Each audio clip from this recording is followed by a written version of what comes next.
আজ মা বোন আমাকে একা করে দিয়ে চলে গেল। দেখো ওরা চলে যাচ্ছে, এখন বাজে 5টা সকাল। ওরা হাওড়া থেকে ট্রেন ধরবে।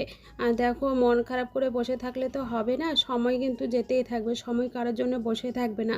তার জন্য আমি না বেশিক্ষণ আবার মন খারাপ করে থাকতে পারি না, কারণ নিজেকে আবার বোঝাই এই সংসারের কাজগুলো আবার কে করে। মন খারাপ যদি করে থাকি তাহলে তো নিজেরই শরীর খারাপ হবে, তাই না?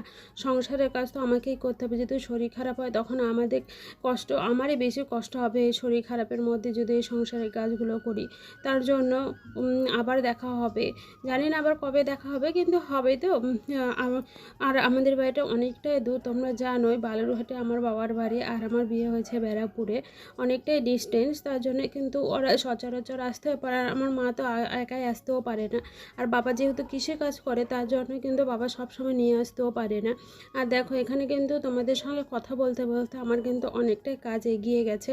এদিকে চান টান করে চলে এসে ছাদে জামা কাপড়গুলো মেলতে চলে এসে ওখানে সমস্ত কাজ হয়ে গেছে, ঘর বাড়ি মোছা টোছা সব কিছু কমপ্লিট।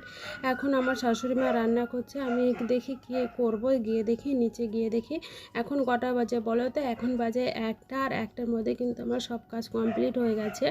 আরও আগে হতো, কিন্তু ওই যে বসেছিলাম একটুখানি, তার জন্যই কিন্তু দেরি হয়ে গেছে। চলো বন্ধুরা, ভিডিওটা কেমন লেগেছে অবশ্যই কমেন্ট করে জানিও। বা এটা